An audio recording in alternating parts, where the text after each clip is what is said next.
ଶଳା ସିଏ ଟିକେ ଭଲ ଲାଗେ ଜମା ନୁହଁ। ଚଇଟା ପୁଅ ହେଲେ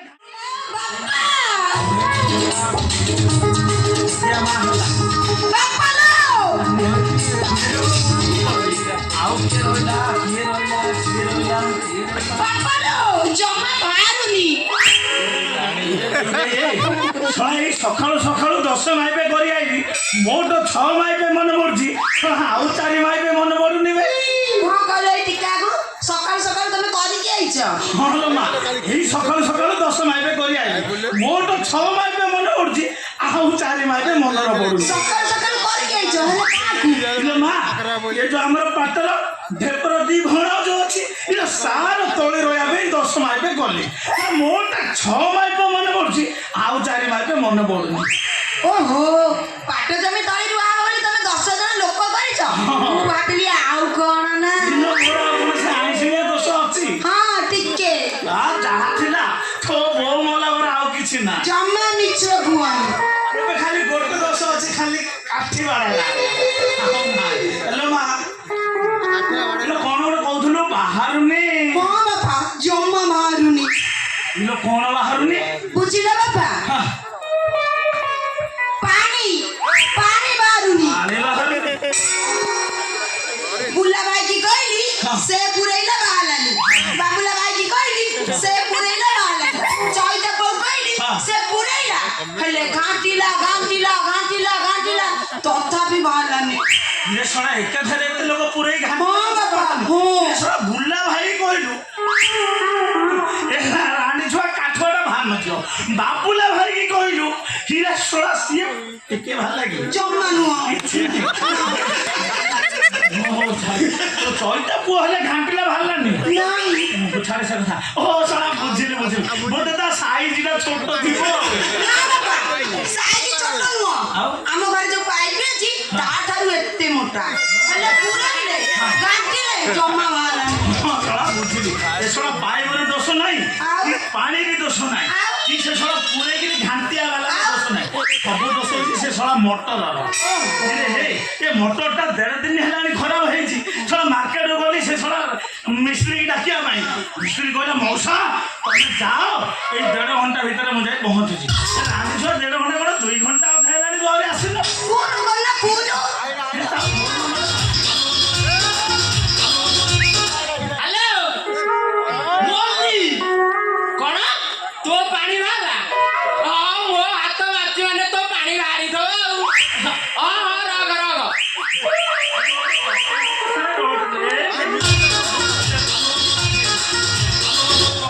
ହ୍ୟାଲୋ ସାବି କଣ ମଡ଼େଇ ସାଇଲୁ ପୁରା ଆଗେ। ହଁ ହଁ ହଁ ହଁ ମୋ ହାତ ବାଜିଲେ ସମସ୍ତ ବାକି ତୋର ବାହାରିବେ ନା। ହଁ ରଗ ରଗ।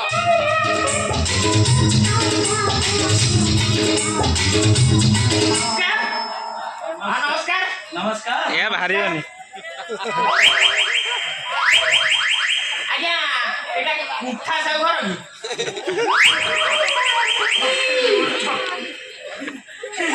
ରାଣ୍ଡି ଛୁଆ କୁନ୍ଥା ସାହୁ ନୁହଁ କୁନ୍ଥିଆ ସାହୁ ମାନେ ମୁଁ ନିଜେ। ଏତେ ରାଗି ଯାଉଛନ୍ତି କାଇଁ? କଥାଟା ଆଜ୍ଞା ଶୁଣୁନାହାନ୍ତି। ମୁଁ ଆସିଲା ବେଳେ ଛକ ପାଖରେ 2-4ଟା ଟୋକା ଠିଆ ହେଇଥିଲେ। ମୁଁ ତାଙ୍କୁ କହିଥିଲି ଆଜ୍ଞା ଏଠି କୁନ୍ଥିଆ ସାହୁଙ୍କ ଘର କୋଉଠି? ଗୋଟେ ଟୋକା ଭାରି କହୁଛି ସେ କୁନ୍ଥିଆ ସାହୁ ନୁହେଁ ସେ କୁନ୍ଥା ସାହୁ। ଆଉ ଗୋଟେ କହୁଛି ସେଇଟା ଘର ଭଙ୍ଗା। ଗୁଡ଼ାଏ କଥା ମତେ କହିଲେ ଓ ରାଣ୍ଡି ଛୁଆ କହିଲା ଛକ ପାଖରେ। ରାଣ୍ଡି ପୁଅ ମୁଁ ଘର ଭଙ୍ଗା କୁନ୍ଥା ସାହୁ ତୋ ମାକୁ ଦଣ୍ଡବତ। ଓହୋ ବାପା ଏମିତି ବିରକ୍ତ କାଇଁ ହଉଛ? କହୁଛେ ଆଗ ପଚାର ସିଏ କିଏ? ଆଚ୍ଛା ତମ ନାଁଟା କଣ? ମୋ ନା ମୁଁ ହେଲି ହଟ ନଟିଆ, ଯମୁନା ତଟିଆ, କଦମ ମୁଣିଆ, ରାଇ ବିନୋଦିଆ, ରହୁଣୀ ରଙ୍କିଆ, ବିନୋଦିଆ କାହ୍ନା ମାନେ କାହ୍ନୁଆ ମିସ୍ତ୍ରୀ। ରାଣ୍ଡି ଛୁଆକୁ ନାଁଟା ପଚାରୁଛି ରାଇ ବିନଦିଆ ବଇଁଶୀ ତୁଠିଆ କଂସା ମାସନ ତୋ ମା ଘଇତା।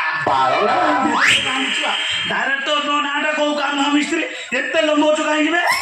ବୋଉ ଯା ନା ଦେଇଛି ନା ବାଛିକି ତ ବୋଉ ନା ଦେ ହଁ। ଆଉ ଟିକେ ନମ୍ବେଇଲୁ ବନ୍ଧ ବନ୍ଧ ପଳାତା ପାଇ ଆଉ ମୁଁ ହଉଛି ତୁମ ଗେଲ ବରସିଆ କୁସୁମ। ମୁଁ କାନୁକୁ ତମେ କୁସୁମ ଅତି ଚମତ୍କାର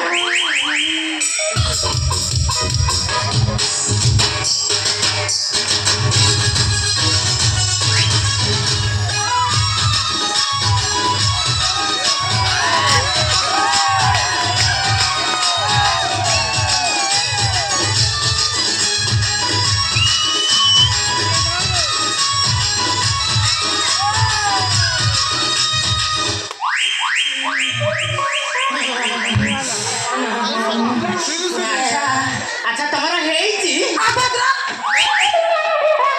ସତରା କଣ ହେଇଛି? ମୁଁ କଣ ପଚାରିଲି କି ତମର ବାହାଘର ହେଇଛି ନା ମୋର ହେଇନି। ହେଇନି ମୋର ହେଇନି ଆଚ୍ଛା ତମ ରାଶିଟା କଣ? ମୋ ରାଶି ମୋ ରାଶି ହଁ ମୋ ବୋଉ କହୁଥିଲା ମୋର ମିନ 6/3 ମୋର ବି ମିନ 6/3। ଆମର ତ ପୁରା ରାଜ ଜଟକ ଆଉ ଲେଟ୍ କରୁଛ କାହିଁ ଆସ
କୁକୁର ଗଣ୍ଠୁ ବଡ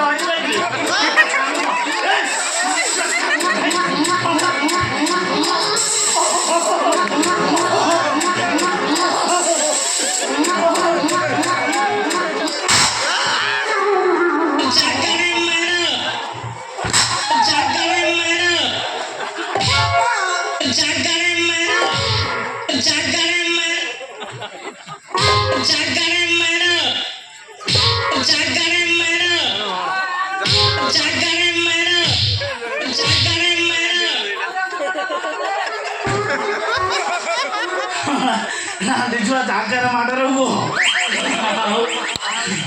ବାପା ଇଏ କଣ ଅଛି?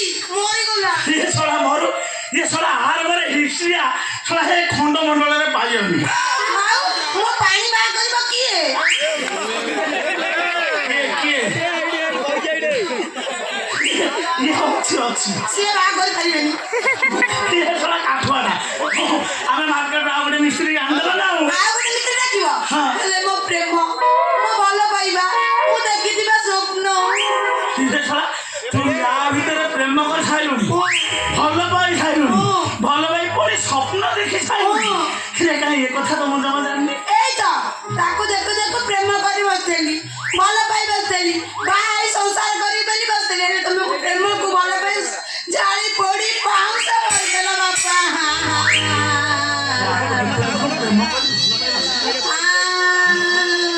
କାନୁଆରେ କାଇଁ ଛାଡ଼ି ଚାଲି ଗଲୁ ମତେ କାଇଁ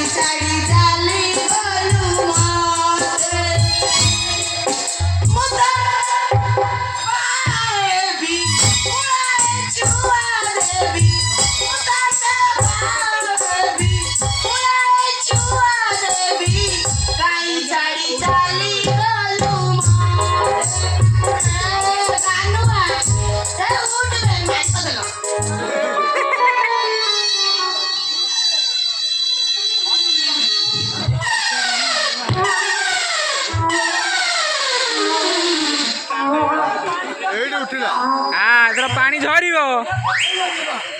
ଆଜି ଖାଇଲା ଆଜି କୁସୁମ ତମର ଏଇ ବୁକୁ ଭଟା କଣ୍ଠ ଶୁଣି ମତେ ଜମରାଲା ପୁଣି ତମ ପାଖକୁ ଫେରେଇଦେଲା କୁସୁମ। ତମେ ସତ କହୁଛ? ହଁ। ତମେ ମତେ ଭଲ ପାଅ? ଜାଣିନୁ ଦେଖା ହେଲା ଦେଖା ହେଲା ତେରେ ତୋର ମୋର ମାରିଦେଲା ମାରିଦେଲା ମାରିଦେଲା ରେ ପ୍ରେମ ବଢ଼େଇଲା ପ୍ୟାର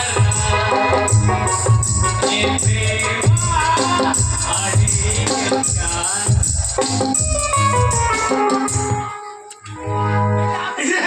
ଶଳା ପୁଣି ଥରେ ଶଳା ଆଉ ଲାଗ ଲଗାଏ ଶଳା ମତେ କଲା କରନ୍ତି ଶଳା ସତ କହୁଛି କାନ୍ଧୁଆ ଶଳା ମୋ ଖାସି କଟା କଟୁରୀ ଆଣି ତୋ ଗଣ୍ଡିର ମୁଣ୍ଡଟା ଅଲଗା କରିଦେବି ରେ ପୁଅ। ହଁ ଅଲଗା କରିଦେବି। ତମେ କଣ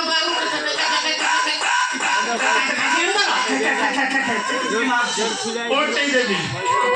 ହଁ ମୋ ବାପା ନୁ ଏକାଥରେ 10-12ଟା ଖାସି ଆଣି ବଜାରକୁ ବିକି ଆଜ୍ଞା ଆଜ୍ଞା ମୋର ଭୁଲ ହେଇଯାଇଛି ଆଜ୍ଞା। ସେ କଥା କଣ ଯେ ସକାଳୁ ସକାଳୁ ଟିକେ ମାଇଣ୍ଡ ଫ୍ରେଶ ନ କଲେ କାମ କରିବାକୁ ଆଉ ମନ ଲାଗୁନି। ଆଚ୍ଛା କୁସୁମ ତମ ପାଣି ବାହାରୁନି କାହିଁକି? ଆମେ ଜାଣିନୁ। ରାନୀ ଛୁଆ ଏଇ କଥା ଯଦି ଆମେ ଜାଣିଥାନ୍ତୁ ତତେ କୋଉ ବାଳକୁ ଡାକେ ଛାତରେ ଆଚ୍ଛା କୁସୁମ ତମ ଗାତ କେତେ ଇଞ୍ଚ? ଜାଣିନୁ। ତମେ ଜାଣିନି ତମେ ଗାତ ଜାଣିନି ତମେ ଗାତ ଜାଣିନି ତମେ ଦେଖୁଛ ଗାତ ଦେଖିବ ତମେ ଗାତ ଦେଖିବ ତମର ବୟସ ନାହିଁ। କୁସୁମ ତମେ ସେଇଟା ନ ତାହେଲେ ଏଇଟା କହିଲ ତମ ଗାତରେ ଗଳେଇଲା ବେଳେ ଟାଇଟ୍ ହଉଛି ନା ଢିଲା? ବାପା ତମ ଘରେ ଯାଇ ପଚାରୁନୁ ଖାଇକି ଢିଲା କହିବ ଛୁଆ ଏଇଠି କମ୍ପିଟି ରାନୀ ଛୁଆ ମୋ ସହିତ କଥା ହବୁ ମୋ ଝିଅକୁ କଣ ଗାତ ଟାଇଟ୍ ପସ୍ତେଇ ଅଭଦ୍ର ରାଣ୍ଡି ଛୁଆ। କଣ ହେଲା ମୁଁ ଅଭଦ୍ର? ଆଉ ମୁଁ ଅଭଦ୍ର ଆଉ କିଏ ଅଭଦ୍ର? ଏଡେ ବାଜ୍ୟ ଲୋକଟା ଏଇଟା। ହଁ ବାପା ସବୁ କଥା ଏମିତି ଖରାପ କାହିଁ ଭାବୁଛ? ଖରାପ ଭାବୁଛ ବୋଲି ସବୁ କଥା ତୁମକୁ ଖରାପ ଲାଗୁଛି। ଆଚ୍ଛା ଆଉ କଣ ପଚାରିବାର ଅଛି ପଚାର। ନା ଆଉ କିଛି ପଚାରି ହବନି। ଆ ଭଳିଆ ଖରାପ ଲୋକ ଯୋଉ ଥବ ସେଠି ଆଉ କିଛି ପଚାରି ହବନି। କୁସୁମ ଆଜି ତମ ଘରେ ଆସୁନାହିଁ ପାଣି ଦୌଡ଼ି ଆସିଛି ଏଇ କଥା ଜାଣି କାମ ହବ ଆଜି ତମ ଘରେ ଘରେ ଘରେ ଠିଆରେ ଠିଆରେ ଠିଆରେ ଠିଆରେ ଠିଆରେ ଠିଆରେ ଠିଆରେ। କୁସୁମ ତମେ ଭିତରକୁ ଚାଲ ମୁଁ ତମର ଚେକ୍ କରିବି ତମ ପାଣି ଆସୁନାହିଁ କାହିଁକି। ତମେ ସତ କହୁଛ? ତମେ ମୋର ଚେକ୍ କରିବ? ହଁ ତମେ ଖାଲି ଭିତରକୁ ଚାଲ ମୋ ହାତ ବାଜିଲା ମାନେ ତମର ଖାଲି ତମର ଖାଲି ଖାଲି ପାଣି ବାହାରିବ। ଚାଲ